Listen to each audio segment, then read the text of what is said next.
இப்படிதான் இருக்கணும் அப்படின்லாம் நான் சொல்ல வரல. பட் செல்ஃப் அந்த டைம்ல அவங்கள பேச அனுமதிக்கல. மேபி அவங்கள இப்ப நான் வந்து அவங்கள பேச விட்டுட்டு அதுக்கப்புறம் இவங்க டீம் கிட்ட இன்ஃபார்ம் பண்ணி அவங்க அந்த மாதிரி அட்ரஸ் பண்றதெல்லாம் தூக்கிடுங்க அப்படின்னு சொல்லிருக்கலாம்.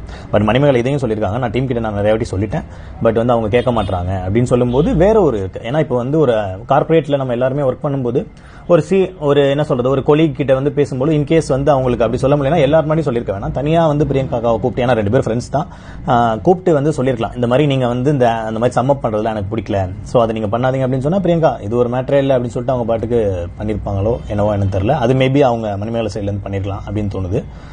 அதுக்கப்புறம் அந்த இஷ்யூ வந்து அந்த மாதிரி அட்ரஸ் பண்ணு சொல்லும்போது 2 பேரும் மணிமேகலை வந்து அதெல்லாம் ஒன்றும் பண்ண முடியாது, நான் பிச்சை எடுத்தாலும் பரவாயில்ல, நான் என்ன ஆனாலும் பரவாயில்ல, நான் வந்து எதுவும் பண்ண மாட்டேன் அப்படின்னு சொல்லிட்டு இது போயிட்டாங்க, கேரவனுக்கு போயிட்டாங்க. அன்னைக்கு வந்து பாத்தீங்கன்னா ஒரு 2.5 மணி நேரம் ஷூட்டே நடக்கலாம். ஸோ ஈவன் செலிபிரிட்டிஸ்லாம் வந்தாங்க சீரியல்ல இருந்து, அவங்களே வந்து ஆச்சரியமா என்கிட்ட கேட்டாங்க, ஏன் என்னப்பா சீரியல்